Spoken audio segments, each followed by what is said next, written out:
The rain fell in cold sheets as Alina stood on the bridge, her red dress soaked through, her hands gripping the metal railing. Below, the dark river churned, and she stared down at it, feeling nothing but emptiness. At 26, she'd lost everything. Her mother had passed away 3 months ago after a long illness that drained every penny Alina had. The medical bills were crushing.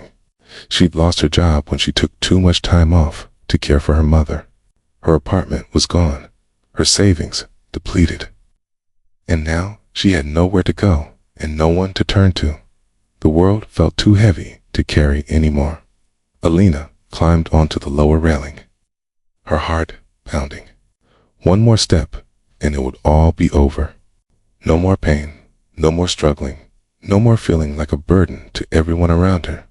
She closed her eyes and leaned forward. A strong hand grabbed her arm and pulled her back with force. Alina stumbled backward onto the bridge, gasping, and looked up to see a man in a gray suit standing over her. He was maybe in his early 30s, with dark hair wet from the rain and an expression of fierce concern. "What are you doing?" he demanded, still holding her arm. Alina tried to pull away, but his grip was firm. "Let me go." "Not a chance." The man's voice was steady but urgent. "What's your name?" "It doesn't matter." "It matters to me. I'm Adrian Castellano. And you're not jumping off this bridge tonight." Alina finally looked at him, really looked at him. His eyes were intense, determined, and somehow kind, despite the situation. "You don't understand. I have nothing left. No one would even notice I was gone." "I'd notice," Adrian said simply. "I'm noticing right now. You're just a stranger. You don't know me. Then let me know you. Tell me what brought you here tonight." Adrian gently guided her away from the railing, his hand still on her arm. "Please, just talk to me." Alina felt tears mixing with the rain on her face. "My mother died.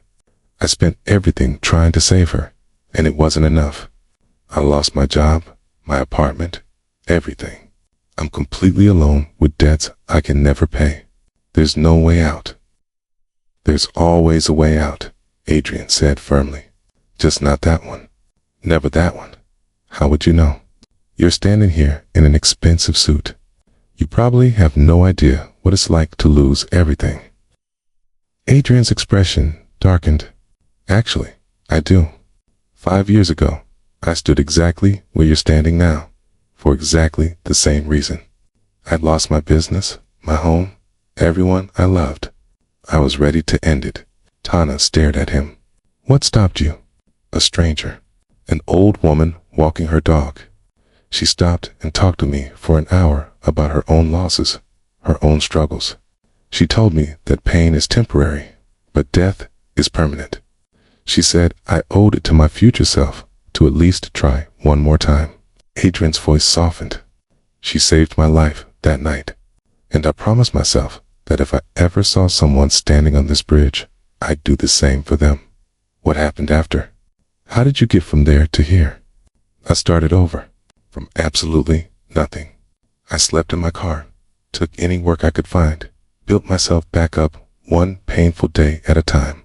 It wasn't easy, and some days I still wanted to give up, but I didn't, and eventually things got better." Alina looked down at her soaked dress, feeling the weight of her despair. "I don't have the strength to start over." "You don't need strength right now. You just need to not give up. Will you let me help you?" "Why would you help me? You don't even know me." Adrian met her eyes. "Because someone helped me when I needed it most. Because I see myself in you. And because no one should face their darkest moment alone." Lena felt something break open inside her. She started crying, really crying, and Adrian pulled her into a hug. This stranger on a rainy bridge who'd stopped her from making a permanent decision in a temporary moment of despair. "Come on," Adrian said gently after a moment. "Let's get you somewhere warm and dry. Then we'll figure out what comes next." He led her to his car and drove her to a nearby hotel. In the lobby, he spoke quietly with the manager, then handed Alina a key. This room is yours for as long as you need it. No questions, no strings. Tomorrow, when you're rested, we'll talk about next steps. For tonight, just rest. Can you promise me you'll be here in the morning? Alina nodded, still stunned by this stranger's kindness. Why are you doing this? Because someone did it for me. And because I can. Adrian handed her his business card.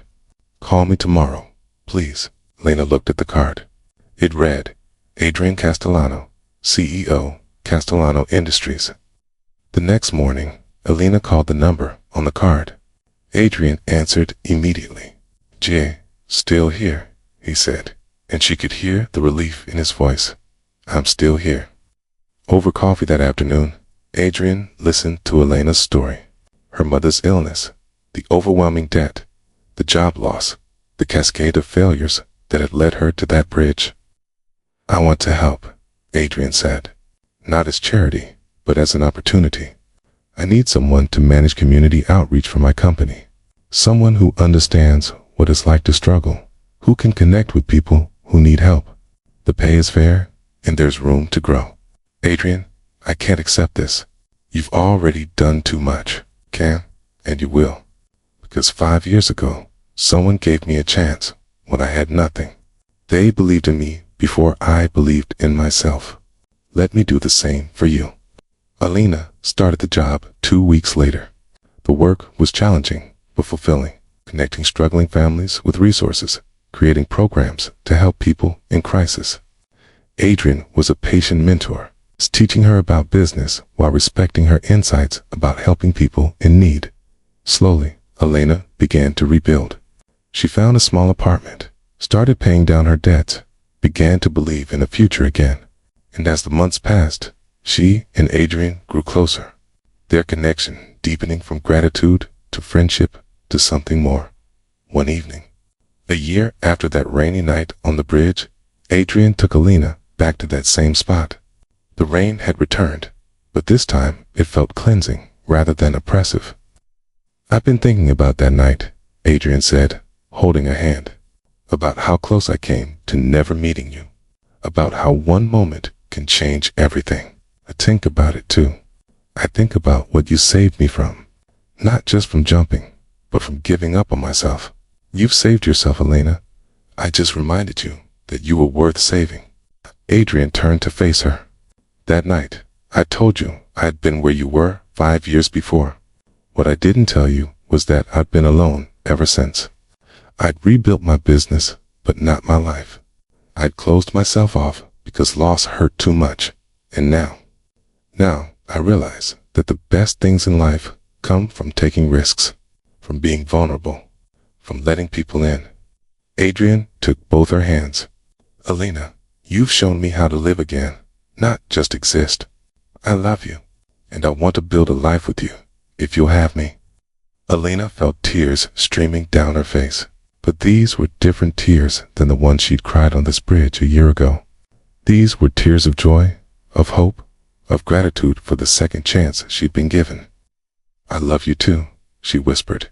Adrian pulled her close, and they stood together on the bridge where despair had almost won, where a stranger's kindness had changed to lives forever. 6 months later, Alina stood before a group at a suicide prevention fundraiser, telling her story.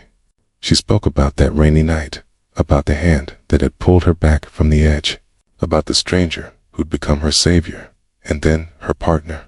You're standing on your own bridge tonight, she said, looking at the audience.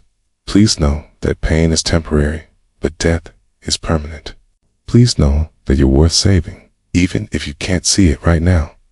Please reach out, talk to someone, give yourself one more day, because my darkest moment led to my most beautiful tomorrow, but only because I chose to stay. After the event, a young woman approached her, tears streaming down her face. Thank you. I've been thinking about ending it. Your story made me want to try one more time. Alina hugged her. One more time is all you need. One more day, one more hour, one more breath. I promise you, it gets better. Adrian watched from across the room, seeing Alina help this stranger the way he'd helped her. The the cycle of kindness continuing, one life saving another. One moment of compassion creating infinite ripples. That night, as they walked home together, Adrian stopped on a different bridge and pulled out a small box. "Elena, you've made me believe in second chances, in hope, in love. Will you marry me?" Through happy tears, Elena said, "Yes. Sometimes the darkest moments lead to the brightest futures. Sometimes a stranger's hand pulling you back from the edge becomes the hand you hold for the rest of your life. And sometimes standing on a bridge in the rain becomes the beginning of everything you never knew you needed." If this story touched your heart, please like and share it. Subscribe for more stories about hope, second chances, and the power of human connection. If you're struggling, please reach out. You matter. Your story isn't over. Leave a comment about a time someone's kindness changed your path.